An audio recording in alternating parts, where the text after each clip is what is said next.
Hola, muy buen día, ¿me escuchan bien? Sí, qué bueno.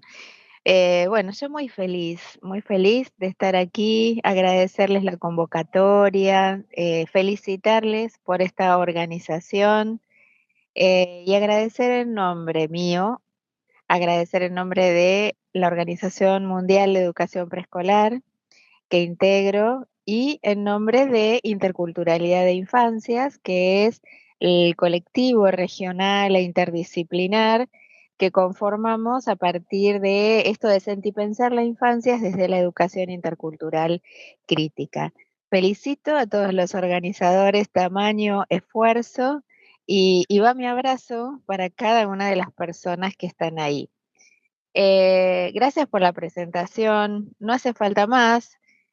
Solo decir que soy una apasionada maestra jardinera desde hace muchos, pero muchos años.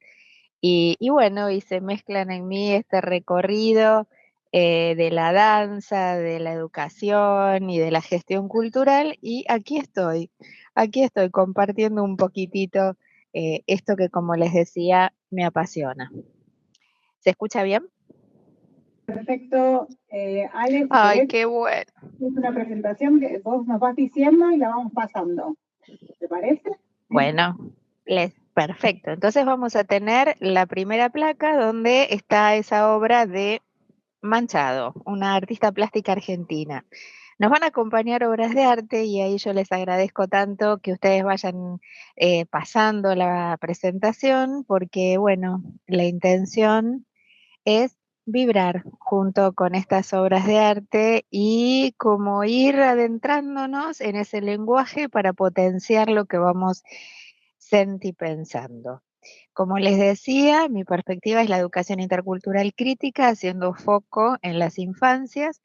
Y bueno, y en esta intención de compartir esta necesidad de construir redes y espacios de debate donde consolidar una propuesta educativa de calidad, como yo sé que ustedes se ocupan de hacer con tanto esfuerzo. Una propuesta educativa de calidad dando espacio a nuevas miradas, ¿sí?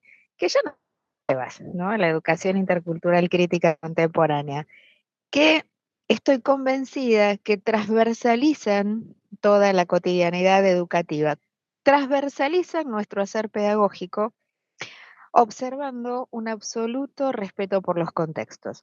Todo esto en la búsqueda de un encuentro de voluntades hacia la transformación social y la construcción de sociedades de paz. Todavía no llegamos a Bernie.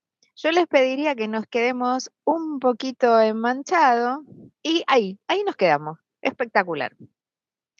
Bueno, la idea, la invitación a la que me invito también todos los días es a pensar, sentir, pensar cómo hacer para evitar la diversidad desde la educación intercultural crítica contemporánea, efectivizando derechos.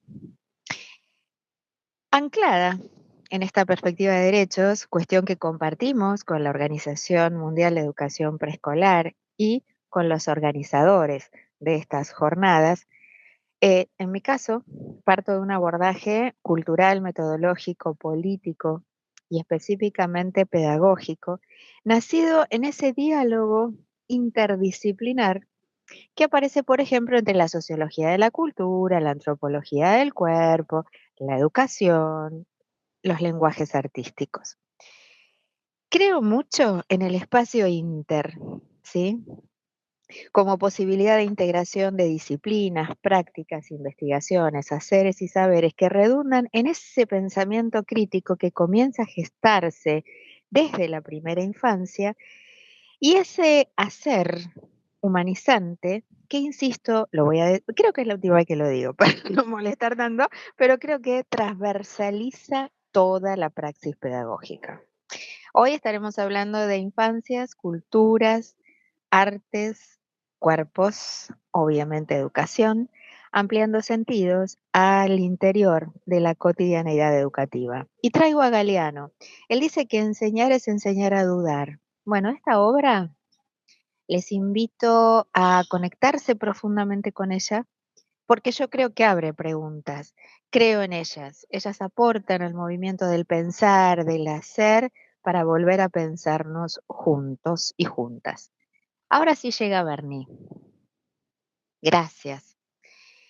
Les invito, como decía antes, a seguir resonando en estas obras de arte para preguntarnos ahora, con esta obra de Bernie que va a llegar, que se llama La Escuelita, ¿de qué hablamos cuando hablamos de educación? En principio, de un derecho humano insoslayable, un compromiso, además, sostenido y amoroso hacia una formación integral donde efectivizar todos los derechos, donde potenciar las dimensiones vitales de la humanidad, descubrir y descubrirnos, acunar valores, construir lo común y esos sueños que sostienen la vida.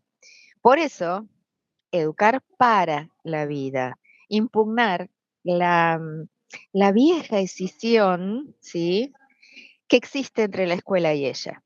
Pienso de este modo en una educación crítica, reflexiva, consciente, humanizante, creadora, recreadora, contextualizada y obviamente transformadora. Educar es, y saben, acá me detengo en el infinitivo, educar como acción, como un acto ético y político, un acto de amor que evoca el movimiento inacabado de la contemplación, del asombro, del respeto, de la creación, todo eso que es tan, pero tan, tan propio de quién, chicas y chicos, de la infancia.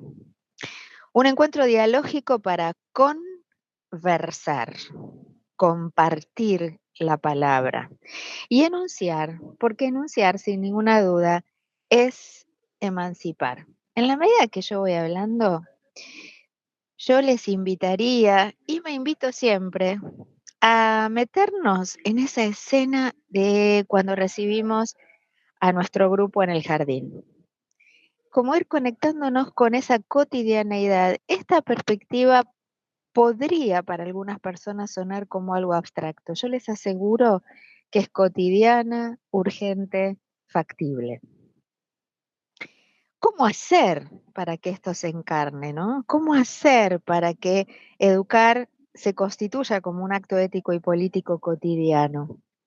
Bueno, definitivamente con los chicos y las chicas, los niños y las niñas, no solo para ellos, porque justamente, ¿qué pasa? Ustedes lo saben, ellos y ellas son sus protagonistas. Por eso legitimar su voz, su mirada del mundo, porque ahí portan sus saberes derivados de esa constante observación.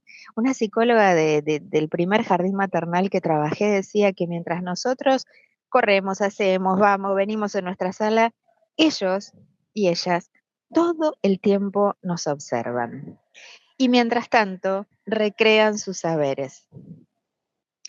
Ellos traen una mirada del mundo derivada de un estar siendo singular, único. Por eso, entonces, es necesario partir de la confianza en la capacidad en acto de cada educando. Abordar y problematizar así la enseñanza nos sitúa en la contemplación, en la pregunta, para conectar con aquello que desconocemos. ¿Cuánto desconocemos de los pibes? ¿Cuánto? Vieron que a veces nos encontramos con niños y niñas que aparentan ser silenciosos. Bueno, el modo de habitar el silencio y la palabra es también derivado de la diversidad cultural. Es una cuestión cultural. Una de mis investigaciones lo hice en la comunidad coreana. Estos chicos habitan el silencio de un modo muy singular. Perdón si estoy en un lugar donde hay ruidos. Ustedes saben que un poco estoy de vacaciones y un poco vine a presentar mi libro a México. Así que díganme si estamos bien o se escucha demasiado ruido, por favor.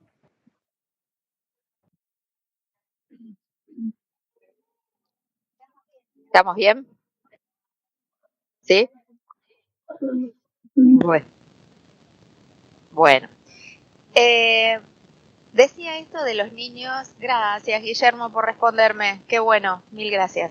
Bueno, en este sentido de cuánto ignoramos de los saberes de los chicos, ¿sí? Y chicas, yo les pregunto aún más. ¿Cuánto ignoramos no solo de sus saberes, de sus deseos, de sus emociones, de sus inquietudes, de sus incertidumbres, de sus dolores, de aquello que los preocupa, ¿no? Si pretendemos una educación situada, resulta ineludible dimensionar cuánto no sabemos. En este reconocimiento es que traigo a ese maestro ignorante de Rancière que decía que enseñar lo que se sabe es fácil. El desafío es enseñar lo que desconocemos. Esto nos lleva quizás a una mayor escucha de sí y de los otros, para descubrirnos y sobre todo para alojar esos innumerables cuestionamientos como organizadores de nuestro hacer pedagógico. La educación infantil, la educación en general, les pregunto, ¿estamos de acuerdo con que es un objeto complejo, conformado por prácticas y saberes diversos, para ser problematizados en forma interdisciplinar y en medio de lo cotidiano? Ahí está nuestra intencionalidad para concretar todo esto que buscamos: la alfabetización cultural, la distribución, apropiación y producción del conocimiento, el desarrollo personal y social, las experiencias artísticas, éticas y estéticas. Todo esto mientras, al decir de Freire, ¿qué somos? Aprendices de la vida. Nos vamos con la siguiente obra de esta querida artista brasileña Tarsila do Amaral. Y ahora les pregunto, esta obra me inspira en esta pregunta: ¿de qué hablamos cuando hablamos de cultura? ¿No? Antes nos preguntábamos por educación, ahora les invito a preguntarnos acerca de la cultura. Bueno, también un derecho humano.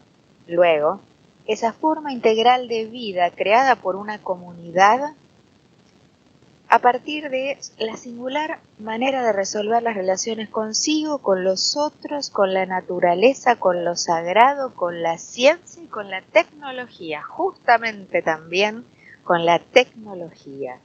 ¿Para qué? Para dar sentido y continuidad a su existencia.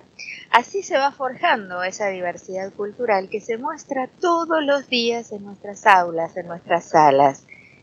Ese es nuestro patrimonio. En ese patrimonio, escuchando ese patrimonio respetuosamente, es que completamos relatos. Esto implica una mirada ética que permite tomar esas diversidades, esa cultura, esos contextos como referencia de nuestra práctica educativa. Diversidad que, lejos de observarse como un déficit, precisamente es nuestra referencia esencial. A mí me gusta muchísimo pensar en términos de Rodolfo Kusch. Bueno, él dice, ¿qué es la cultura? Bueno, la cultura es aquello que convierte mi naturaleza en mi paisaje, en mi lugar en el mundo. ¿Vieron el loguito, el icono de Google cuando nos marca un lugar? Bueno, ese lugar geográfico se convierte en mi raíz, en mis raíces. Creo fundante situar la educación desde una perspectiva geocultural porque implica cuidar la trama de lo relacional, lo geográfico, lo histórico, lo personal, lo social y esa vivencia que nos arraiga. Bartomeu Melea en Paraguay dice que no existe cultura que no tenga arraigo en un suelo. Yo me atrevería a decir que educación tampoco.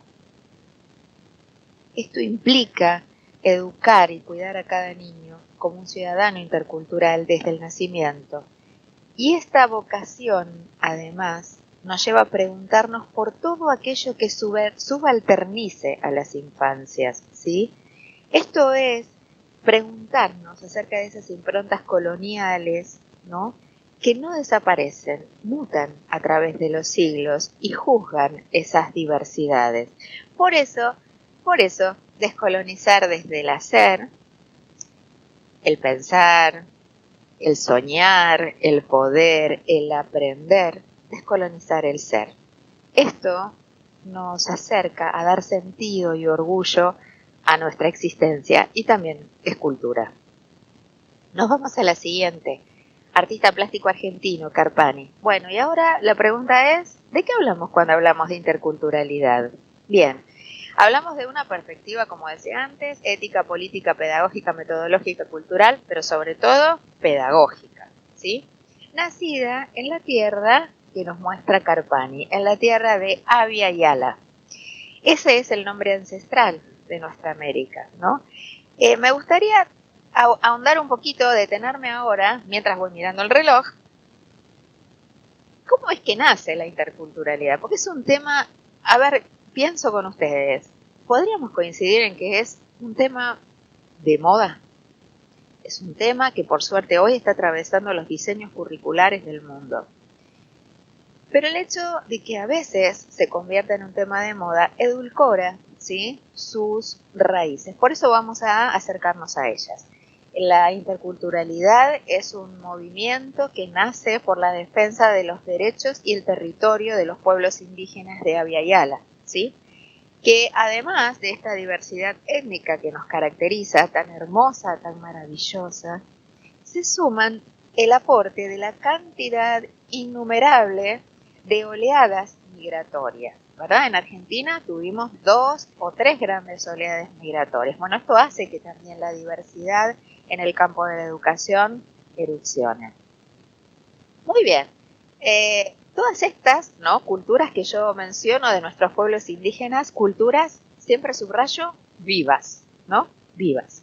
Bueno, en tanto se hace visible la negación y la exotización derivada del pensamiento colonial, lo que buscamos es pensar desde nuestra América, desde el ser americano, para construir arraigo, sabiendo que sin esto la colonialidad del ser opera desconociendo sabidurías legítimas, ancestrales y populares. Muy bien, después este gran movimiento permea en la educación yo siempre digo que es la caja de resonancia de todo aquello que sucede alrededor.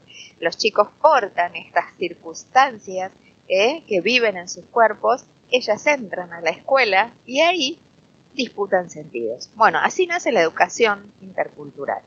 Después, como ustedes bien saben, aparece la educación intercultural bilingüe en la defensa de las lenguas madres, ¿no?, sabiendo que ellas portan una manera de leer el mundo única y singular, intraducible, diría yo, si me permiten el término, porque ellas portan, digo, saberes, historias, tradiciones, de una manera singular. Bueno, ahí aparece la educación intercultural bilingüe. Me quedo pensando en el diseño curricular de la provincia de Buenos Aires, que tiene un espíritu fuertemente intercultural. Y acá me anoté algo anoche que quería compartir. Educar desde la primera infancia, según dice el diseño, implica trabajar en pos de la valoración de las diferencias como atributos inherentes y relevantes de nuestras sociedades. Inscribir nuestra propuesta pedagógica en esta clave supone revisar aquellos repertorios escolares homogeneizantes para propiciar prácticas que reconozcan las múltiples identidades étnicas, nacionales, territoriales, religiones, discapacidades, etc., contribuyendo a alcanzar un escenario que integre todas estas singularidades, buscando además revertir inequidades. Muy bien, pasa el tiempo y nos damos cuenta que ya no pasa todavía la diapo. Gracias, muchas gracias. Bueno, decía que pasa el tiempo y aparece la educación intercultural crítica contemporánea, abriendo, como dice Enrique Dussel, que les invito a leerlo, ampliando los sentidos. ¿En qué sentido? A todas esas singularidades que los chicos portan al llegar a la escuela, ¿verdad? Ellas son religión, sexo, género, configuraciones familiares, etnia, nacionalidad. Voy pensando y ustedes también vayan sumando, ¿sí? Más todas aquellas arbitrarias maneras de mirar esta singularidad derivadas del pensamiento colonial, blanco y patriarcal. Acá nos damos cuenta que el problema no es la diversidad, sino que el problema es la cuestión estructural, colonial, racial, ¿sí?, que afecta a tantos chicos, dejando huellas de discriminación, exotización, profundas e íntimas huellas, ¿sí?, que se graban a partir de esto e impactan en lo que a ustedes tanto les importa, la construcción de la identidad y la subjetividad desde la primera infancia. Bueno, la invitación aquí es extrañarnos de lo naturalizado para consolidar nosotros, educadores, una actitud crítica, ¿sí? ¿Pero qué?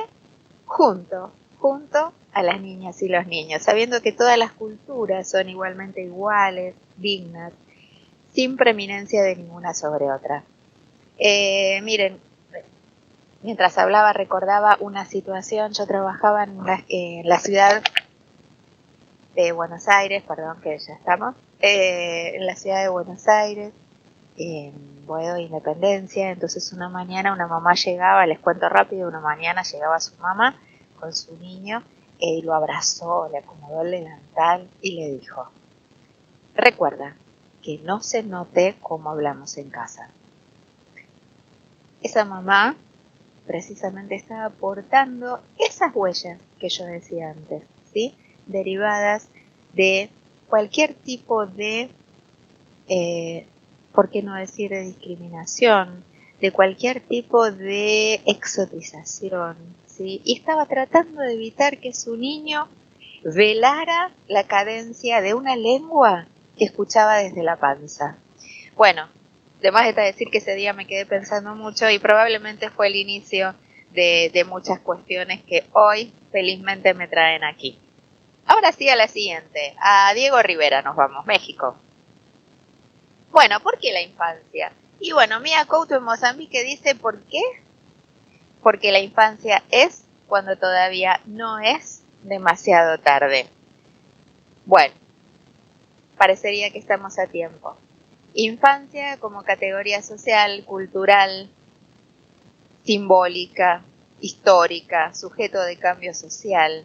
Infancia como tiempo no apurado. Miren esos ojitos, de esa niña y ese niño que nos trae Rivera. Un tiempo no apurado, singular, detenido en el presente, la pregunta, el juego, el pensamiento sensible, el arte, la filosofía, el amor. Tiempo de asombro que nos devuelve la esperanza y la posibilidad de percibir al mundo en esa diversidad caleidoscópica. Les pregunto, ¿podemos hablar de cultura de infancia? Yo creo que sí.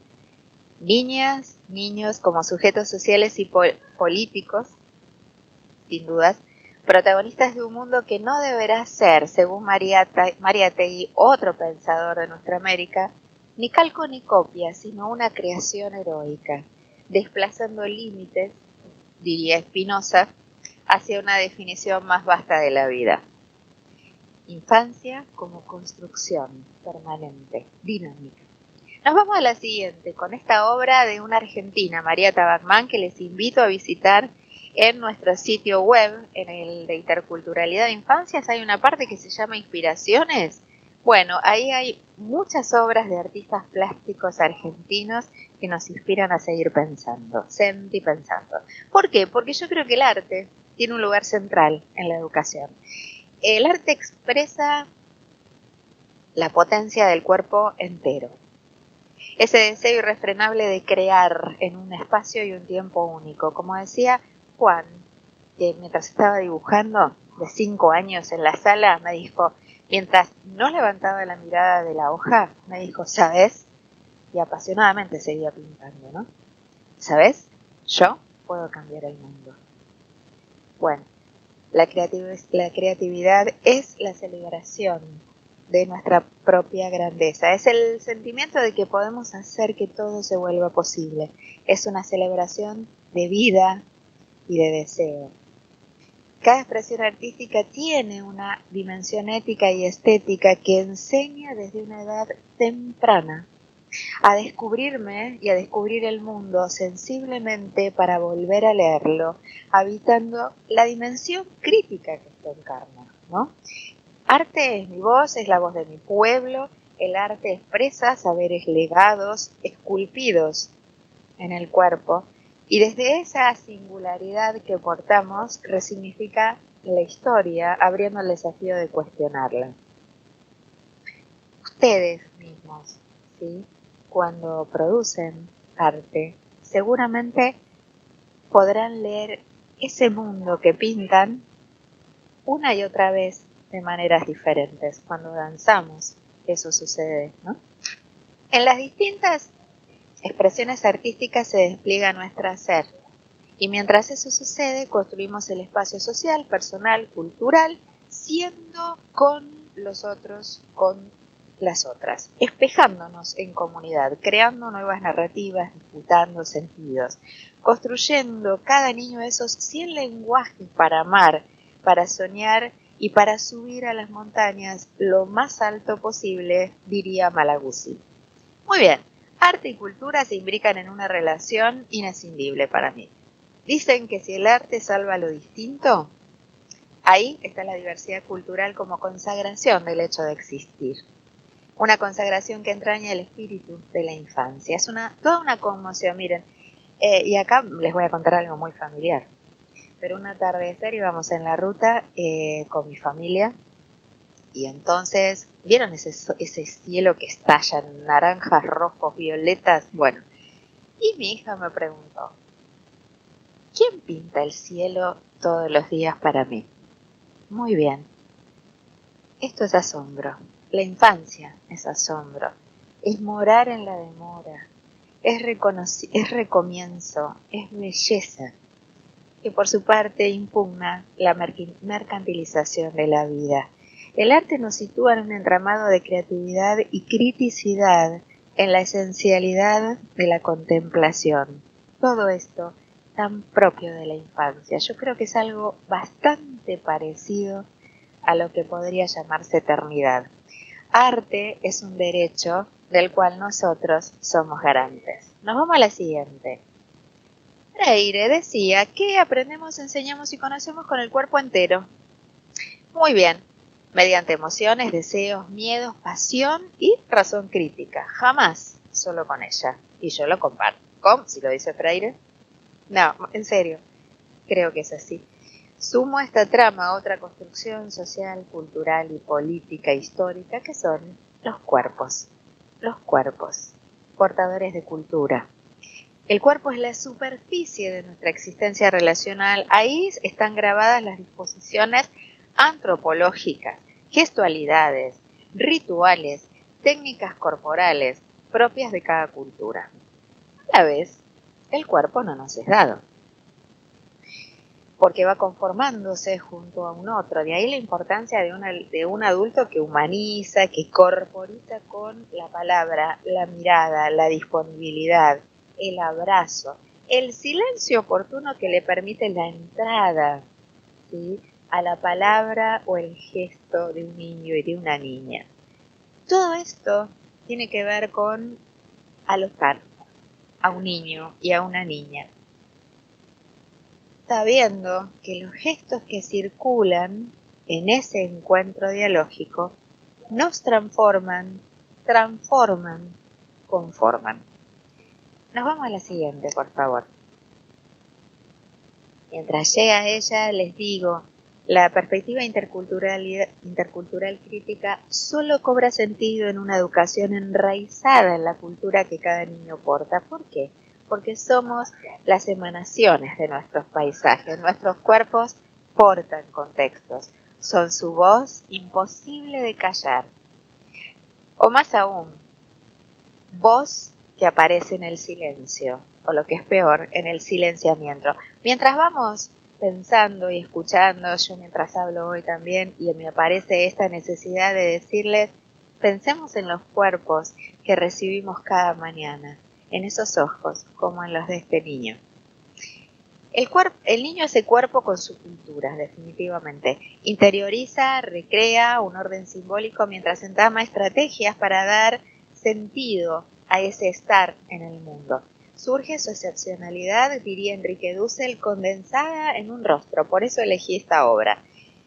Un rostro en el que se cristaliza una familia, un pueblo, un pasado escondido en rasgos físicos.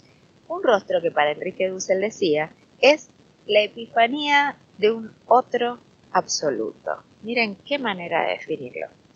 Los cuerpos claramente evidencian nuestra etnia, nacionalidad, género, religión, estructuras de poder, edad, configuración biológica, todas categorías de análisis cultural que despiertan las más variadas representaciones.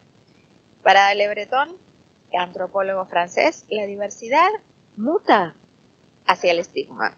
Entonces yo pregunto, viendo sobre todo esta obra, ¿no? ¿Cuántos niños y niñas hoy portan estigmas en su piel? Desde el estigma surgen esas invisibilizaciones que se han acomodado en nuestros cuerpos, disciplinando la experiencia no solo de un otro, de sí. ¿No? Y pienso en la cantidad de estereotipos que circulan en las redes, por ejemplo. Bueno, urge repensar representaciones productos de imaginarios hegemónicos que siguen formateando la experiencia infantil mediante la regulación, dominación, control y también, por qué no decirlo, explotación. Por eso, detenernos sensible y respetuosamente en los cuerpos desde la cuna. Nos vamos a la siguiente. En el inicio yo hablaba de del espacio inter. Bueno, entre los cuerpos existe un espacio inter, ¿sí? Ese que aún en la distancia existe ahora entre ustedes y yo, a pesar de toda la distancia, a pesar de los ruidos que por ahí escuchan. Bueno, ese espacio es el espacio de la corporalidad. Bueno, es una interfaz que se abre entre las fronteras de la materialidad de los cuerpos, donde circulan gestos, representaciones, donde aparecen tensiones, encuentros, desencuentros, conflictos y consensos. Esas fronteras simbólicas, en su espesor, traen la posibilidad de tejer la trama de lo heterogéneo. En este sentido, tomar el gesto como pregunta para indagar en su textura, ¿sí? Una oportunidad y un desafío de mirar con el alma para integrar, humanizando. Pensar entre, con y desde los gestos para construir puentes de paz. Impugnar binarismos y todo aquello que rotula, estereotipa, exotice, invisibilice infancias, habitando nuestra sensibilidad actuante y además a eso invitar a los chicos. Cuerpos, y acá subrayo algo que yo remarco siempre, cuerpos, territorio de soberanía cultural. En ellos y entre ellos se dirime la efectivización de los derechos para luego esculpirse en la piel. Si no, miremos los gestos que Castillo nos muestra en esas miradas en esta obra. Nos vamos a la siguiente con Botero. Bueno, nuestros cuerpos, creadores de cultura, hacen pie donde en la madre naturaleza. Somos parte de la madre naturaleza. Un instante me tomo para detenernos en los diálogos con ella, porque ahí erupcionan los más diversos modos de escuchar su voz, de cuidarla o no cuidarla, con, en el caso que no lo hagamos, con la consecuente desgravitación de nuestro ser en el horizonte cultural que nos arraiga. No hay integralidad de la vida si no hay respeto por la casa común.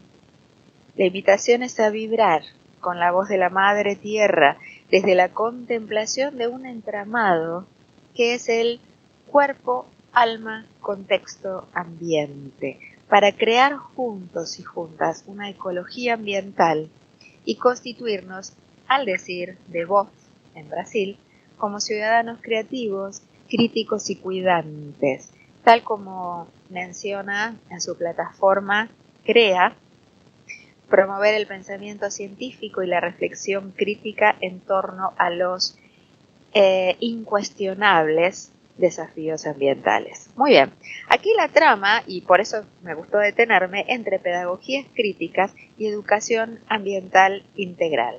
En la educación infantil, en la educación, creo que acá existe una posibilidad maravillosa que tenemos, que es escuchar la voz de los chicos. Bueno, si hablamos de interculturalidad de infancias, una de nuestras especialistas nos trae de Bolivia el pensamiento del buen vivir, algo tan importante en la cultura andina. Les invito a leer a partir de esto. Ello refiere a una idea de plenitud de la vida en armonía y equilibrio con la naturaleza. Ellos dicen una concepción de vida, una cultura de vida. Muy bien, nos vamos a la obra siguiente. Humanizar. ¿Estamos ante una inequidad deshumanizante?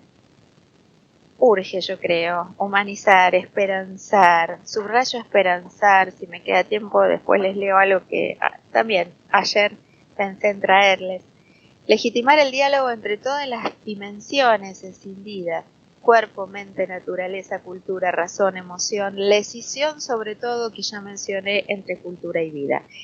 Si creemos que el aprendizaje comienza al nacer, ¿cómo humanizar desde la conversación educativa?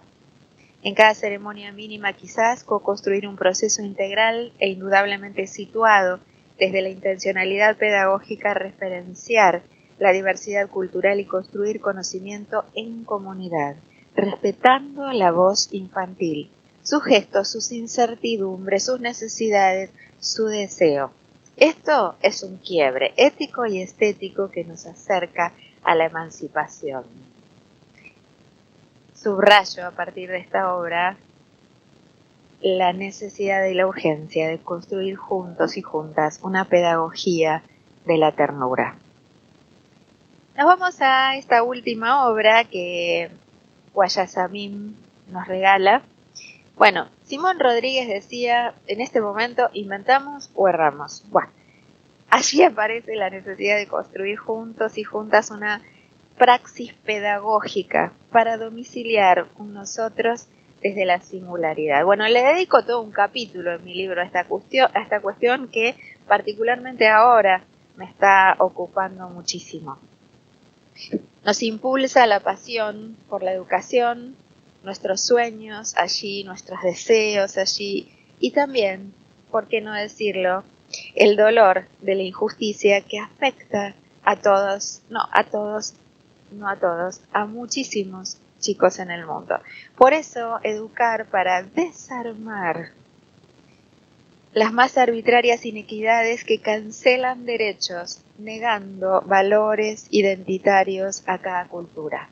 Maturana en Chile dice que amar es dejar aparecer.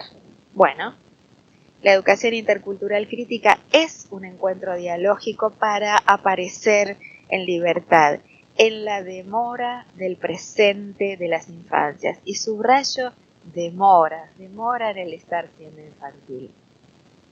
Educar en esta clave nos sitúa en una suerte de, como les decía antes, y me apasiona esto, ¿por qué no decirlo? Aunque suena romántico, es una militancia por la vida, es una convicción, ¿verdad? La pedagogía de la ternura. Muy bien. En su melodía nos invita a explorar la textura del gesto para crear paisajes otros, mundos sostenibles, donde alojar amorosamente a cada niño y cada niña para dignificar sus vidas, como hacen ustedes todos los días, quienes organizaron estas jornadas, quienes están presentes, están ahí porque precisamente apasiona construir ternura. El salto hacia la ciudadanía intercultural de las infancias sin duda es ahora, para impugnar inequidades emergentes, estructurales y persistentes que afectan la educación de calidad y el absoluto respeto por las culturas, estos irrenunciables para la paz. Creo que aprender a habitar la diversidad respetuosamente es recordar. ¿Vieron que recordar quiere decir volver a pasar por el corazón, ¿no? Es recordar ese saber que dice que la paz sí anida en nuestro pensar. Yo creo que además es desde el cuerpo sensible, donde cultivada al abrigo del respeto y del cuidado cotidiano, aparece la posibilidad de construir una corresponsabilidad de vivir con el corazón en la piel. Por eso la obra anterior. Paz, arte, cultura, educación, derechos, una trama humanizante, esculpida en los cuerpos desde el inicio de la vida. Creo, y les pregunto, ¿les parece que somos garantes de crearla y de cuidarla? Yo creo que sí. Al mundo le hace falta habitar aquello que es tan propio de la infancia. La pregunta, el asombro, la ternura, la detención, como decía María Elena, el tiempo no apurado, la contemplación y también, ¿por qué no? Y por eso estas obras, más arte, más metáfora. Por eso cerraría con una frase, que es la frase final de mi libro, en la que digo lo que siento y les comparto con todo mi corazón y respeto esta frase. Quizás sean tiempos de hospitalidades, momentos de poner y disponer la mesa generosa, compartir el pan bajo la luz del sol y sin prisa, así honrar el estar siendo de la infancia para acunar el ser de cada niño y cada niña en la circularidad de la tribu. Les agradezco inmensamente la escucha, la confianza para convocarme y el espacio para sentir pensar en comunidad. Bueno, me despido entonces con un abrazo inmenso desde aquí, desde nuestra América, con todo mi cariño y respeto y un profundísimo agradecimiento en mi nombre, en el de OMEP y en el de Interculturalidad de Infancia. Muchas gracias, les abrazo. Ay, qué lindo.